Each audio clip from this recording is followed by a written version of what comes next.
The countdown begins. Every moment counts. Now, for the believer, it's not where you'll spend eternity. For the believer, it's how you'll spend eternity. The decisions you make today determine where and how you will spend eternity. You will not be judged on what you did. You will be judged in the light of what you were called to do. At the zenith hour, there's no second chance. Whatever we do in this zero time determines how we're going to spend eternity. Life is but a vapor. If you really want to know the truth, every one of us are going to touch people's lives if we just do what we're called to do. This 12-part series will challenge you to confront your motives, making your life count from this moment on as you face your own eternity with great confidence on Judgment Day. Vamos abrir nossas Bíblias em Mateus, capítulo 7, e deixa eu dizer isso. Algo que eu vou dizer nessa sessão é controverso para muitos no corpo de Cristo. Na verdade, não para muitos, talvez para alguns. E para ser muito honesto com vocês, não precisava ser controverso. Porque se tomássemos as Escrituras como autoridade máxima, não teríamos nenhuma discrepância sobre o que falamos. E o problema, na verdade, vem do seguinte: eu descobri que há pessoas hoje que leem o que creem ao invés de crer no que leem. Vocês estão entendendo? Quando elas leem a Bíblia, elas leem através dos seus óculos denominacionais, com preceitos que homens estabeleceram, ao invés de simplesmente crerem no que leram. Antes de eu ser salvo, eu estive numa denominação e ia para a igreja todo domingo, mas 75% da nossa doutrina vinha dos homens. E eu dizia, como assim? 25% vinha da Bíblia. E eu disse, eu vou crer no que eu leio, mesmo se eu não entender. Quantos sabem que isso é o temor do Senhor? E vamos lá. Aonde o temor do Senhor começa? Sabedoria, entendimento e conhecimento, todos os três de acordo com a palavra. Então, quando você crê no que lê, ao invés de ler o que crê, é o temor do Senhor, o princípio do entendimento. Se você não entende a palavra, o entendimento vai chegar, e é assim que Deus tem esclarecido muitas passagens para mim. Eu digo, ok, Senhor, eu não entendi isso mentalmente, mas eu vou crer nisso, e quando eu creio, de repente o temor do Senhor abre o entendimento, e eu entendo. Veem o que eu digo? Deus é fantástico, não é? Amém. Então, vamos começar com Mateus capítulo 7, onde paramos. E em Mateus capítulo 7, nós lemos aqui no versículo 21, nem todo aquele que diz para mim, Senhor, Senhor, entrará no reino do céu, mas aquele que faz a vontade do meu Pai no céu. Então aqui não é um evangelho vazio que Jesus está ensinando. Ele está dizendo, quando você me aceita de verdade como Senhor, a minha natureza é colocada em você, como aprendemos na última lição, certo? E a minha natureza, a minha graça, a minha natureza te dá a habilidade de obedecer a Deus. Não, no Velho Testamento, se você matasse alguém, você seria morto, mas debaixo da graça, como será? Se você discriminar ou odiar alguém, se você odeia alguém, você é um assassino pelo Novo Testamento. Não é assim no Velho Testamento. No Novo Testamento, só de olhar uma mulher com desejo, você está adulterando. No Velho Testamento, tinha que ir para a cama com ela. Por quê? Porque a graça nos dá a habilidade de viver para Deus de coração. Ela funciona de dentro para fora, entenderam? Então ele diz no versículo 22, muitos dirão para mim naquele dia, note que não são poucos, não alguns, mas muitos. Muitos dirão para mim naquele dia. Qual é esse dia? O dia do julgamento. Estão acompanhando? Muitos me dirão naquele dia, Senhor, Senhor, não profetizamos em teu nome? Note que é em nome de Jesus, não em nome de Buda. Não expulsamos demônios em teu nome e fizemos muitas maravilhas em teu nome, então eu vou declarar a eles, eu nunca conheci vocês. Eu nunca conheci vocês, apartai-vos de mim, vocês que praticam injustiça. A palavra grega para injustiça é a palavra anomia, que se soletra A-N-O-M-I-A e significa simplesmente agir contrário à lei ou à vontade de Deus. Apartai-vos de mim, eu nunca vos conheci, vocês que praticam a injustiça. Percebam, ele usa a palavra praticam, repitam, praticam. Ele não está falando de alguém que simplesmente tropeça e peca de vez em quando. Ele não está falando de bebês espirituais que estão tentando se libertar de algo, que estão lutando contra alguma coisa na vida. Não, ele está falando de alguém que diz, ei, eu estou fingindo que não vejo, eu sei que ele justifica o pecado ou a injustiça, então eu continuo. É disso que ele está falando aqui. Muitas dessas pessoas, porque notem, ele diz, muitos dirão em teu nome expulsamos demônios. Muitas dessas pessoas aqui expulsarão demônios em nome de Jesus. Veja, será que um ímpio pode, uma pessoa totalmente ímpia, expulsar demônios em nome de Jesus?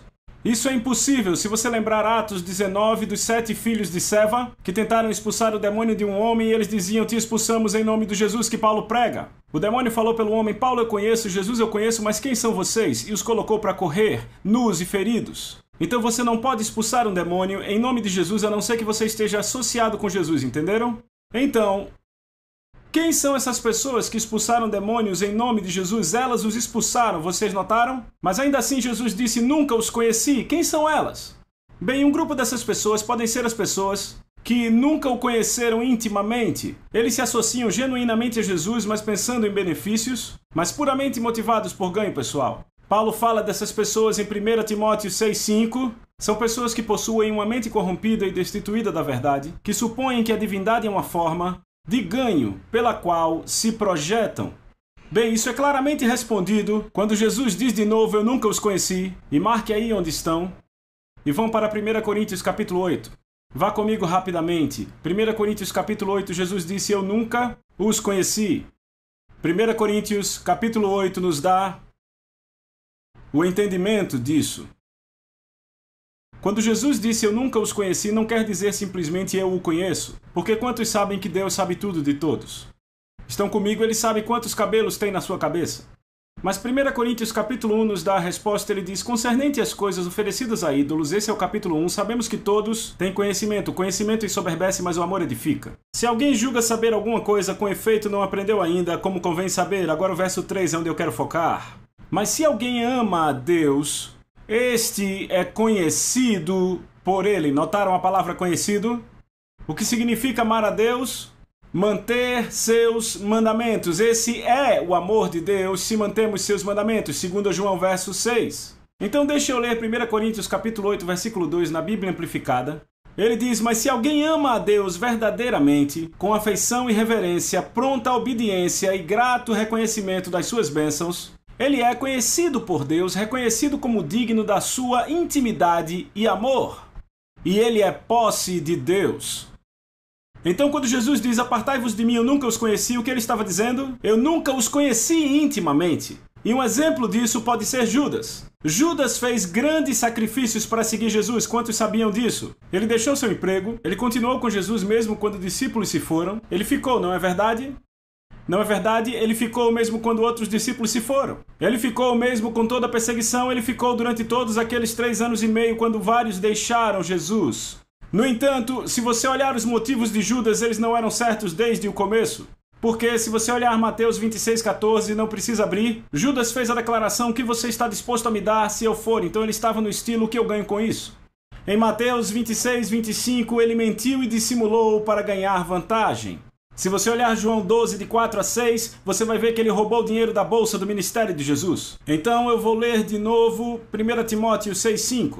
Eles têm mentes corrompidas, destituídas da verdade, e supõem que a divindade é uma forma de ganho, através da qual se projetam. Judas nunca conheceu o Senhor intimamente, embora tenha passado 3 anos e meio na sua presença. Sabemos que isso é verdade, que ele não estava certo desde o início, porque Jesus disse: não fui eu que escolhi a vocês 12... e um de vocês é o diabo. Ele falava de Judas Iscariotes, o filho de Simão. João 6, versos 70 e 71. Então, há pessoas como Judas que seguem Jesus por razões erradas. Eles supõem que a divindade é uma forma de ganho, eles seguem Jesus meramente pelo que podem ganhar, ao invés de terem um amor reverente e respeito por ele. Bem, isso perfeitamente descreveria vida dupla na nossa alegoria de Afabel. Vida dupla era professor na escola, mas mesmo assim nunca tinha amado Jalen. Então essa é a primeira possibilidade das pessoas para quem Jesus vai olhar e dizer: apartem-se de mim no dia do julgamento. No entanto, como fica enfraquecida na nossa alegoria? Enfraquecida, por uma vez, teve um relacionamento real com Jalen, mas ainda assim ela se afastou dele. Será que é possível uma pessoa se afastar da salvação e ouvir de Jesus: apartai-vos no julgamento? Bem, vamos analisar e ver o que a palavra diz. Vá comigo, por favor, para Ezequiel capítulo 18, que é onde começaremos. Ezequiel capítulo 18. E eu quero acautelar vocês de novo: não leiam o que vocês creem. Não leiam de acordo com os óculos coloridos que a sua denominação lhe deu. Nem com o que os homens disseram a você ou o doutor fulano de tal disse um dia. Mas leiam a palavra de Deus. Em Ezequiel capítulo 18, versículo 24, lemos: Mas quando um homem justo, eu vou fazer uma pergunta, essa pessoa é justa? Essa pessoa é justa? Certo? Se Deus diz que ele é justo, ele é justo. Então esse não é alguém que tem uma suposta justiça. Ele não é um impostor. Estão acompanhando como enganado na nossa alegoria. Enganado era um impostor. Ele era um enganado, achava que estava salvo, mas não estava. Deus diz, quando o homem justo, repita, justo, se desvia da sua justiça e comete iniquidade e age de acordo com todas as abominações que o homem mau comete, viverá ele? Toda a justiça que ele praticou não será lembrada. Por causa da infidelidade da qual é culpado e do pecado que ele cometeu, por causa deles, ele irá morrer. Agora, notem que Deus diz, toda a justiça que ele praticou não será lembrada. Eu não sei vocês, mas quando Deus diz que não vai se lembrar de algo, é como se nunca conhecesse aquilo. Quantos sabem que falamos sobre, quando você nasce de novo, Deus diz, dos seus pecados não mais me lembrarei, no livro de Hebreus? Se você chegar até Deus e disser, Deus, você se lembra do que eu fiz antes de conhecer Jesus? Ele vai dizer, eu não me lembro. É como se nunca tivesse acontecido para ele. Quando Deus esquece o pecado de alguém, é como se ele nunca tivesse conhecido, mas quando ele esquece a justiça de um homem, sabe o que ele diz? É como se aquilo nunca tivesse acontecido, é isso que ele diz, ele morrerá. Estão comigo? Vá comigo para Tiago, capítulo 5. Tiago, capítulo 5, verso 19, diz, irmãos, olhe para mim, por favor. Quando Tiago diz irmãos, ele está falando para irmãos verdadeiros ou supostos irmãos? Para irmãos verdadeiros, ele diz, irmãos, se alguém dentre vós, então alguém entre quem? Os irmãos, se desviar da verdade, repita comigo, desviar. Diga outra vez. Essa é uma palavra muito importante, lembrem. Irmãos, se alguém dentre vós se desviar da verdade e alguém o converter, sabei aquele que converte o pecador, é interessante, ele chama aquela pessoa que é um irmão e se desvia da verdade de pecador, do seu caminho errado, salvará a alma dele da morte e cobrirá uma multidão de pecados. Eu acho que está muito claro. Então, Provérbios 21, verso 26. Eu não vou abrir lá, eu vou ler para você da versão da Bíblia Amplificada. Ele é tremendo em todas as traduções, mas ouça a da Bíblia Amplificada. Ele diz, o homem que se desvia, repita, se desvia. Lembre do que Tiago disse, irmãos, se alguém dentre vós se desvia da verdade, não é? Provérbios 21:16 diz, um homem que se desvia do caminho do entendimento habitará na congregação dos espíritos dos mortos. Então ele deixa muito claro que um homem que se desvia da verdade e permanece nesse estado vai habitar ou será enterrado na congregação dos espíritos dos mortos. Na hora 2 nós aprendemos que esse é o lago de fogo. Você pode dizer amém? Vá comigo para Apocalipse capítulo 3. Você vai notar que eu vou abrir em muitas passagens das Escrituras nessa lição, porque é muito importante que saibamos o que as Escrituras dizem sobre isso para que não peguemos trechos fora do contexto para construir uma doutrina. Você diz amém?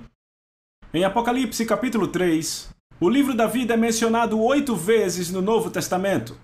Tanto Paulo quanto Jesus nos mostram que aqueles que vão passar a eternidade com Jesus têm seu nome escrito nesse livro. Nossos nomes são escritos lá no momento que nascemos de novo, não é verdade? Se você lembrar, a Forcine era uma mulher grega. Na visão, ela foi para a sala do trono e ela viu seu nome sendo escrito no momento em que ela aceitou Jesus. Certo? E os anjos dançavam ao seu redor. Então Paulo escreve em Filipenses 4:3, ele diz, então eu te peço, meu verdadeiro colega, que ajude essas mulheres porque elas se esforçam comigo em dizer aos outros as boas novas. E elas trabalharam com Clemente e com o resto dos meus cooperadores, cujos nomes estão escritos no livro da vida. Você pode dizer livro da vida? Bem, todos nós já sabemos muito bem dessa verdade. Todo nome que não é encontrado no livro da vida está o quê? Perdido e será enviado para o lago de fogo. Sabemos por Apocalipse 20:15, que diz o seguinte, todo aquele que não foi encontrado escrito no livro da vida foi lançado no lago de fogo. Então todos aqueles que estão salvos têm o nome no livro da vida e todo aquele que não tem o nome no livro da vida vai ser lançado no lago de fogo. Isso está claro? Está claro? Certo? Eu quero que você abra em Apocalipse capítulo 3 e veja o que Jesus disse a essa igreja. Você está pronto? Veja o verso 5. Leiam com cuidado. O vencedor será assim, vestido de vestiduras brancas, e de modo nenhum eu apagarei o seu nome do livro da vida. Você ouviu isso? Jesus dizendo que não apagará o seu nome do livro da vida? Eu vou ler na versão amplificada para mais clareza. Jesus disse, eu não apagarei ou retirarei o seu nome do livro da vida. Então, se o seu nome vai ser apagado do livro da vida, o que isso quer dizer? Que tinha que estar lá. Bem, os únicos que têm o nome no livro da vida são aqueles da família, pessoal. Não os enganados, não os impostores, só aqueles que são genuinamente da família. Ainda estão aqui? Jesus disse, eu não apagarei seu nome do livro da vida. Se ele diz que essa é uma possibilidade, ele está avisando a igreja toda sobre isso. Estão comigo? Ele diz, você tem um nome, e ele está trazendo uma repreensão aqui. Toda vez que Jesus traz uma repreensão, ele traz esperança. Eu amo isso. Não é ótimo? Ele sempre puxa a raiz, mas ele planta onde ele puxa a raiz. Ele sempre cava, mas ele constrói onde ele cava. Não é ótimo? Eu amo isso. Eu fico tão empolgado. Amém? Vá comigo, por favor, para Hebreus capítulo 6. Enquanto você está achando aí, eu quero compartilhar com você o testemunho do irmão Kenneth E. Hagin. Kenneth Hagin é um homem que eu respeito muito, muito mesmo. Ele foi para casa para estar com o Senhor há uns anos atrás. Ele passou mais de 70 anos no ministério. Os seus livros, até o dia de hoje, têm mais de 60 milhões de cópias impressas ao redor do mundo. Ele formou mais de 24 mil alunos no Centro de Treinamento Bíblico Rema.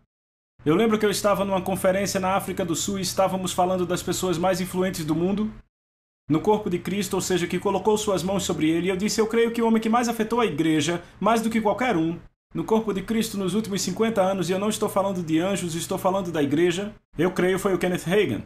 Quer dizer, você olha para os 65 milhões de livros e 24 mil pessoas formadas ao redor do mundo ministrando, isso é fantástico, mas no seu livro Eu Creio em Visões, ele escreve sobre uma visão que ele teve de Jesus, e essa visão em particular que ele teve ocorreu em 1952. Ele estava pregando num acampamento, um acampamento de tendas, eu acho, e o Senhor apareceu para ele, e o Senhor mostrou para ele um pastor que ele conhecia e a esposa desse pastor.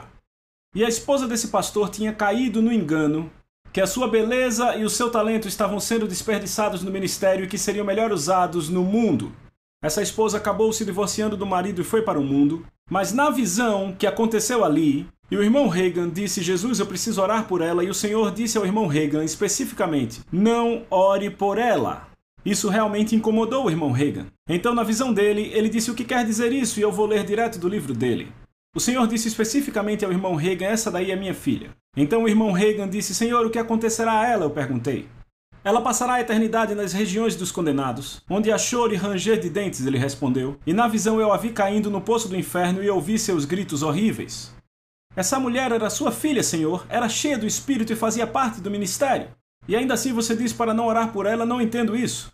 O Senhor me lembrou da seguinte passagem, que está em 1 João 5,16. Se algum homem vê o seu irmão cometendo um pecado, que não é para a morte, ele deve pedir, e lhe dará vida, para aqueles que não pecam para a morte. Existe um pecado para a morte, e por esse eu não digo que devam orar. Eu disse, Senhor, mas eu cria que o pecado referido levava à morte física, e a pessoa era salva, embora tivesse pecado. E Jesus respondeu, mas esse versículo não fala de morte física, você pode ver. Ele disse, você está adicionando coisas. Se você ler o capítulo 5 inteiro, você verá que está falando de vida e morte, vida espiritual e morte espiritual. E essa morte é espiritual. Isso se refere a um crente que comete um pecado para a morte, e para esse eu digo que não se deve orar. Eu disse a você para não orar por essa mulher porque ela cometeu um pecado para a morte. E o irmão Hagin disse, Senhor, isso realmente mexe com a minha teologia. Você poderia me explicar melhor? Eu pedi. E então ele disse, algumas vezes a nossa teologia tem que ser mexida se não estiver em linha com a palavra de Deus. Jesus então lembrou o irmão Hagin da seguinte passagem, é isso que eu vou ler, Hebreus capítulo 6. Vamos ler o verso 4. Diz, pois é impossível, repitam, impossível, para aqueles uma vez iluminados e que provaram do dom celestial e se tornaram participantes do Espírito Santo e experimentaram a boa palavra de Deus e os poderes da era vindoura, se eles caírem, renová-los outra vez ao arrependimento, uma vez que o crucificaram de novo para si mesmos o Filho de Deus e o colocaram em vergonha. Vocês notarão que nas Escrituras há certas qualificações, viram isso? Primeiramente, esta pessoa tem que ter sido iluminada e ter provado o dom celestial. Bem, isto se aplica àqueles que receberam Jesus, porque ele é o dom celestial, certo? Segunda qualificação que a Bíblia diz, tem que ser cheios do Espírito Santo, certo? A terceira qualificação é, eles têm que ter provado a boa palavra de Deus e os poderes da era vindoura. Então, por esta lista, podemos ver que isto não inclui bebês cristãos, mas crentes desenvolvidos, entendem? Bem, muitas vezes quando começamos a falar disso, as pessoas chegam e dizem: "Oh, cara, uma vez eu disse ao Senhor que eu não queria mais servi-lo." Mais tarde tiveram um remorso profundo e se arrependeram, e mesmo assim têm um grande medo desta passagem, e eu nem prego sobre a passagem, chegam para mim e dizem: "Meu Deus, aquela passagem, eu acho que eu estou perdido para sempre." E eu digo a eles: não. Algumas vezes as crianças fazem coisas estúpidas. Certo? Quantos sabem que há crianças de 4 anos que olham para os seus pais e dizem: "Eu não gosto de vocês, não quero viver aqui", e por ser totalmente estúpido você diz: "Ok, cresça." Estão comigo? Ok, então quando vemos as Escrituras não está falando de crentes bebês. Estamos falando de crentes maduros. Crentes vividos, que provaram do dom celestial. Que foram cheios do Espírito, provaram a palavra de Deus e os poderes vindouros. Não são bebês cristãos. Então eu digo a elas, porque ficam preocupadas, eu digo: veja bem. Se você tivesse caído definitivamente de verdade, não estaria aqui falando comigo. Você não teria desejo de voltar. Porque apenas o Espírito Santo nos leva a Jesus. Então o simples fato de você desejar estar com Ele significa que você não cometeu o pecado para a morte. É simples. Não há nada para se entristecer. Estão comigo? Você na verdade nem ia querer vir para este culto na igreja. Na maioria das vezes, eu sei que não é sempre verdade, mas a maioria das vezes você não teria essa bondade de coração que eu vejo. Certo? Vai comigo para 2 Pedro. 2 Pedro, capítulo 2. Eu vou ler o verso 20. "Pois se, depois de terem escapado das poluições do mundo, pelo conhecimento do nosso Senhor e Salvador Jesus Cristo." Agora olhe para mim, eu quero parar aqui. Eles escaparam das poluições do mundo pelo conhecimento do Senhor e Salvador Jesus Cristo. Seriam nascidos de novo? Eu não ouvi. Seriam nascidos de novo? Absolutamente. Ele escapou das poluições do mundo pelo conhecimento do Senhor e Salvador Jesus Cristo, certo? Certo? Agora veja o que ele diz. "Pois se escaparam das poluições do mundo através do conhecimento do Senhor Jesus Cristo, estão outra vez emaranhados nelas. E dominados." Repitam: dominados. Então aqui está o conforto. Diz que o desviado pode voltar para Jesus. Dominados significa que permanecem naquele estado. O último final é pior para eles do que o começo. Veja o verso 21 com cuidado. "Porque teria sido melhor para eles não terem conhecido o caminho da justiça do que tê-lo conhecido e das costas ao santo mandamento entregue a eles." Sabe o que ele acabou de dizer aqui? Seria melhor para eles nunca ter sido salvos do que ser genuinamente salvos, se desviar e permanecer nesse estado. Seria melhor que não tivessem sido salvos. Então por que Deus diria era melhor que não tivessem sido salvos? A resposta está no livro de Judas. Passem mais alguns livros e eu vou mostrar. Livro de Judas. Ele está falando daquelas pessoas que entraram sem ser notadas e tudo mais, e ele acaba falando de apóstatas.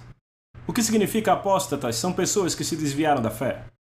E ele continua, se você ler o verso 11, ele diz: "Ai deles que foram pelo caminho de Caim, se encheram de cobiça pelo erro de Balaão, pelo lucro, e pereceram na rebelião de Corá." Bem, eu quero dizer, Caim, Balaão e Corá em algum momento tiveram um relacionamento com Deus. Na verdade, 2 deles eram ministros. Corá era um profeta do Senhor, não era um profeta de Baal, era um profeta de Jeová. E Corá era um dos sacerdotes que trabalhavam com Arão, o sumo sacerdote. Então ele também era um ministro. Verso 12 diz: "Estas são as falhas nas suas festas de amor." Bem, festas de amor, se você quiser anotar, eram simples jantares que a igreja tinha junta. As manchas nas festas de amor. Quantos sabem que Jesus vai voltar para uma igreja sem manchas? Você pode dizer amém? "Enquanto festejam com você sem temor, então lhes falta o temor do Senhor." Vejam, servindo apenas a si mesmos. Então vejam o que estavam fazendo. Estavam servindo a si mesmos sem o temor do Senhor. Entendem isso? Agora veja. Então festejam com você sem temor, servindo a si mesmos. Deixa eu dizer algo aqui. Isso é algo que realmente cria um alarme, que é o seguinte: os apóstatas não necessariamente lideram a igreja. Quer dizer, Corá estava na congregação, não é? E lembra o que Corá disse a Moisés? Números 16:3, veja o que Corá disse a Moisés: "Você foi longe demais, todos em Israel foram separados pelo Senhor e Ele está com todos nós." Então Corá disse isso um dia, antes da terra abrir-se e engoli-lo. O Senhor está com todos nós. Todos podemos. Isso me diz que algumas vezes, quando as pessoas se desviam permanentemente de Deus, podem continuar na igreja. Esse é o maior perigo, sabe por quê? Por isso que Judas escreveu a carta. Porque eles têm um tipo de vida que influenciam os bebês, influenciam os machucados e influenciam aqueles que, de alguma forma, são vulneráveis, com seu estilo de vida. Que é um estilo de vida onde vivem completamente longe de Deus, totalmente para si mesmos e sem o temor do Senhor. E a sua influência se espalha como câncer. Por isso são mais perigosos. Não são os apóstatas que deixam a igreja, mas aqueles que estão na igreja que são mais perigosos. Eles não são aqueles que vão para o ministro e dizem: eu acho que eu me desviei do Senhor, eu acho não, eles nunca fazem isso. Porque servem apenas a si mesmos. Na verdade, eles estão vivendo num extremo estado de engano. Entendem isso? Estas são as manchas nas suas festas de amor, festejam sem temor e servindo a si mesmos, são nuvens sem água, ou seja, têm a aparência externa, mas não têm a substância. Sabem falar, mas não têm amor. Boa pregação, amém? São nuvens sem águas, carregados pelos ventos, e eu tenho notado que esses caras estão nas maiores e mais modernas. Que nova doutrina está surgindo, que novo isso, que novo aquilo. Entendem? São árvores de outono sem fruto, não há mais fruto, não há mais fruto. Lembra que Jesus disse: os conhecerão pelo fruto? Não estou falando dos seus milagres, estou falando dos seus frutos. Fruto é a natureza, a personalidade, o caráter, estilo de vida, maneira de viver. Vocês estão aqui? Paulo disse: vocês seguem o que? Minha maneira de vida, meu propósito. Meus sofrimentos, minha paciência. São árvores de outono sem frutos, duplamente mortas. Repita: duplamente mortas. Você viu esta passagem aí? Ela diz duplamente mortas. Espera aí, como alguém pode ser duplamente morto? Estavam mortos, perdidos em pecados, encontraram Jesus, nasceram de novo, tiveram a vida de Deus neles e então se tornaram mortos de novo. É a única forma de ser duplamente morto. Duplamente mortas. Está muito claro para mim? Puxadas pelas raízes, ondas bravias do mar que espumam as suas próprias sujidades, estrelas errantes para as quais tem sido guardada a negridão das trevas para sempre. A maior punição no lago de fogo está guardada para aqueles que um dia o conheceram e se desviaram. A negridão das trevas para sempre. Isso é confirmado pelas próprias palavras de Jesus, se você for para Lucas capítulo 12. Notaram que eu estou dando muitas passagens? E é fantástico como as pessoas se apegam a essa segurança incondicional eterna, tipo, você nunca perde sua salvação mesmo amaziado ou com drogas, mas são salvos porque fizeram a oração, e se apegam a apenas uma passagem: nunca te deixarei ou abandonarei, e baseiam todo o seu futuro eterno nisso. Jesus disse: nunca te abandonarei, mas ele não disse que você podia abandoná-lo. Evangelho de Lucas capítulo 12, verso 42. E o Senhor disse: quem então é o servo fiel e sábio a quem o mestre fará governar sobre sua casa para dar-lhes uma porção de comida na estação devida? Bem-aventurado é o servo que o mestre encontra agindo assim quando ele chega. Em verdade vos digo que ele o fará governar sobre tudo o que tem. Veja o verso 45. Mas se este servo... Agora olhe para mim. Jesus chama esse cara de servo. Ele não diz que ele é um impostor. Ele não diz que é um estranho. Não diz que é de fora. Ele é um servo na casa de Deus. Estão vendo? Mas se este servo diz em seu coração: meu mestre, notem, meu mestre. Ele é aquele que confessa Jesus como Senhor, certo? Ele é chamado de servo genuíno pelo próprio mestre. E disser: meu mestre está demorando a chegar. Começar a bater nos servos homens e mulheres, beber e ficar bêbado. Em outras palavras, servir ao Senhor sem temor, servir para si mesmos. É aí onde tiram vantagem das pessoas. O seu fruto será tirar vantagem das pessoas para seu ganho. Verso 46. O mestre desse servo chegará no dia em que ele não está procurando por ele. Não é interessante? Jesus diz: eu vou ter certeza que hoje ele não está me esperando.